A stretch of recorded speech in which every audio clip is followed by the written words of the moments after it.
This train apparently was not considered a high hazardous material train. Therefore, the railroad was not required to notify anyone here in Ohio about what was in the rail cars coming through our state. I would think that the members of Congress, and I would ask them to take a look at this. Even though some rail cars did have hazardous material on board, and while most of them did not, that's why it was not categorized as a high hazardous material train. Frankly, if this is true, and I'm told it's true, this is absurd. You just heard the governor there calling on Congress to look into that matter. We also know that Transportation Secretary Pete Buttigieg has been pretty quiet except for a few statements on Twitter.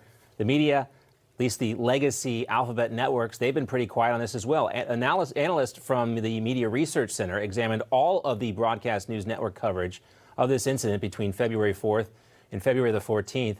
The conservative nonprofit concluded that all three major networks fell just shy of a combined 30 minutes of coverage total on this story. Let's bring in our panel to the discussion now. Democratic strategist Bill Caruso is with us today, and also the Washington editor for The Spectator, Amber Athey. Great to have you both in with us as always. So we felt like the story wasn't getting a lot of attention, but now the numbers really do show the little attention it was getting. Apparently, ABC stopped covering it entirely after people were able to return back into their homes. This is according to the Media Research Center. CBS, the only network to offer more than a minute of coverage, not much, 64 seconds after the morning of February 8th. So now we are, almost 2 weeks into this. Bill, I'm going to ask you, because there's been a lot of criticism of Buttigieg. Was there some missed opportunities? I know nobody wants to be talking about a negative story, but could he have shown some more leadership, speaking in D.C. and addressing this, or going to Ohio even better to talk to those residents who are so concerned?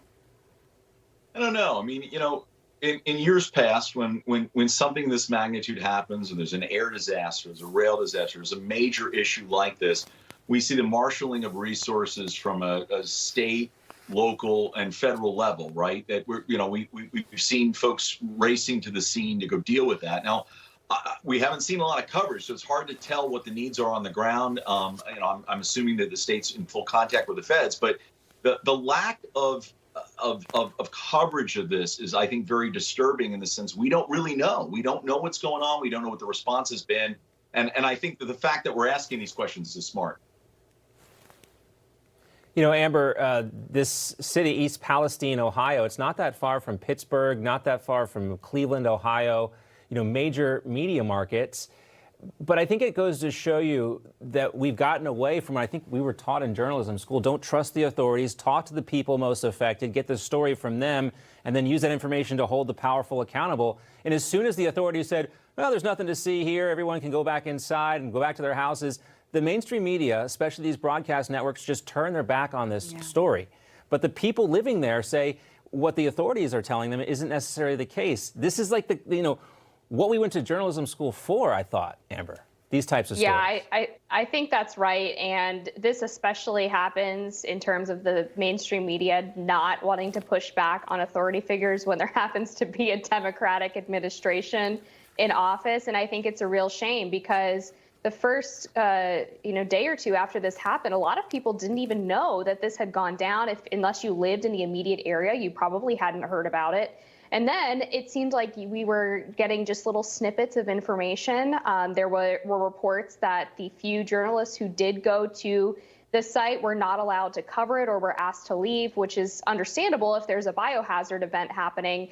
But again, the fact that there's so many questions, and it seems like especially the people of Ohio are not getting answers on that, is incredibly disturbing. And this is the type of thing where you start having conspiracy theories spun out because we're not getting the transparency from government officials that we deserve.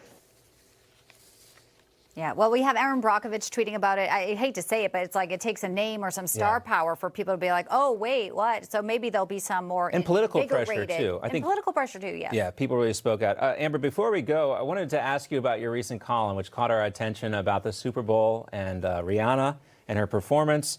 And you are writing that she became the first pregnant woman to perform at the Super Bowl halftime show, which sent an important message to our counterculture warriors out there that women's lives aren't over after they have children or get pregnant. Thank goodness. Which I think Chelsea Handler needs to get this message. I hope she reads your story. Here she is talking about how much she enjoys being a childless woman. One thing that I have made abundantly clear is that I do not want children. I say it on stage. I say it in interviews. It's the first thing I say to myself in the mirror when I wake up each morning, right before I tell myself, God, you're a dynamic woman. So that was a clip from The Daily Show. She also posted a video yesterday, I think, on TikTok or Instagram about her daily routine and how great it is. Tell us about your story and why it's so important that women get this message. Absolutely. Look, I don't think it was a perfect halftime show I could have done with without some of the crotch grabbing, but the bar is kind of low, right? But I think it was important that we were able to see a pregnant woman on a national stage like this and performing at such a high level. That's not something that typically is seen in the media or in Hollywood. And it's a great reminder to women that you can have a pregnancy and have children and still achieve a very high level of success. And that's unfortunately not a message that we receive very often. I mean, compare this to the Golden Globes speech by Michelle Williams a few years ago, where she basically said that unless she had had an abortion and killed her child, she would have never received that award. So I do think Rihanna's performance was really important and powerful in that way. And I'm not a huge Chelsea Handler fan, so I did not appreciate, and I'm a mom too, so I really did not appreciate that video she made. Yeah. But I also am so conflicted because I also feel like if women make a deliberate choice not to have a child for whatever personal reason, that they shouldn't be condemned either.